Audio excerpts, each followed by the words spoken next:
Hello दोस्तों, आज हम श्रीमद् भगवद गीता के मुख्यतः 3 विशेषताओं के बारे में चर्चा करेंगे। देखिए, जो वेद हैं, उपनिषद हैं और बाकी जो हमारे महत्वपूर्ण ग्रंथ हैं, उन सभी की रचना जो हुई बहुत एकांत में हुई, शांति के माहौल में हुई।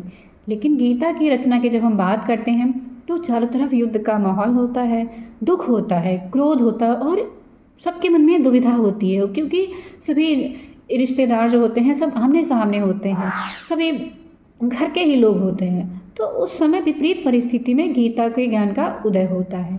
और दूसरी विशेषता की बात करें तो there is a 3 pillars of Indian culture, मतलब कि भारतीय दर्शन के मुख्यतः 3 स्तंभ हैं और उसे प्रस्थान त्रयी भी कहते हैं। पहला है ब्रह्मसूत्र, दूसरा हो गया आपका उपनिषद और तीसरा है श्रीमद् भगवद गीता। तो ये गीता आपका जो है ये प्रस्थान त्रयी का भी एक अंग माना जाता है।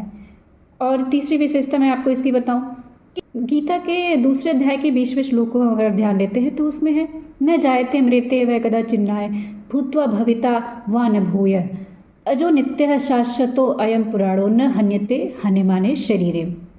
मतलब इसमें आत्मा का वर्णन किया गया है, आत्मा के बारे में हम गीता में पढ़ते हैं। और ये जो श्लोक है दूसरे अध्याय का 20वां श्लोक, ये कठोपनिषद जब हम पढ़ते हैं तो वहाँ पे इसका वर्णन किया गया है। आप गीता जब भी पढ़ेंगे तो देखेंगे बीच बीच में आपको श्लोक जो है उसमें लिखा होगा ये उपनिषद से लिया गया या ये उपनिषद से लिया गया है। और कठोपनिषद जो है ये आपके यजुर्वेद का एक भाग है।